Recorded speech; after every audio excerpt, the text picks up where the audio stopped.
ரொம்ப டயர்டா இருக்கு. இயற்கையான டேட்ஸ், பாதாம், பிஸ்தா, கேஷு அண்ட் ஹனி கொண்டு தயாரிக்கப்பட்ட lion date nut bites. Iran மீதான அமெரிக்க மற்றும் இஸ்ரேல் படைகளின் தாக்குதல் காரணமாக சர்வதேச கடல் வழியான ஹார்முஸ் ஜலசந்தி மூடப்பட்டது. அதன் பிறகு உலகின் பல்வேறு நாடுகளில் எரிபொருள் விநியோகம் கடுமையாக பாதிக்கப்பட்டுள்ளது. இந்தியாவிலும் முதலில் வணிக பயன்பாட்டுக்கான சமையல் கேஸ் விலை உயர்த்தப்பட்டது. தொடர்ந்து பெட்ரோல், டீசல் விலைகளும் உயர்ந்து வருகின்றன. இந்த நிலையில் சில தினங்களுக்கு முன் வீடுகளுக்கு பயன்படும் கேஸ் சிலிண்டர் விலை 29 ரூபாய் உயர்த்தப்பட்டது. இதற்கு திமுக உட்பட எதிர்க்கட்சிகள் எதிர்ப்பு தெரிவித்து வரும் நிலையில் விலையேற்றம் குறித்து மத்திய பெட்ரோலிய அமைச்சகம் விளக்கம் அளித்திருக்கிறது.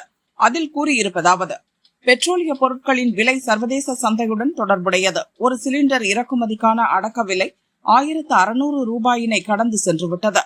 அப்படி இருந்த போதிலும் மத்திய அரசு நுகர்வோருக்கான விலையை கட்டுக்குள் வைத்திருக்கிறது.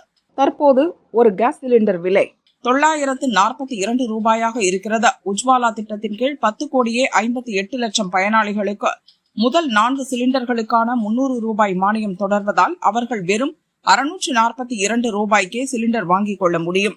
இதனால் பொதுத்துறை எண்ணெய் நிறுவனங்கள் சந்திக்கும் இழப்பை ஈடுகட்ட 30,000 கோடி ரூபாய் வழங்க மத்திய அமைச்சரவையும் ஒப்புதல் அளித்திருக்கிறது.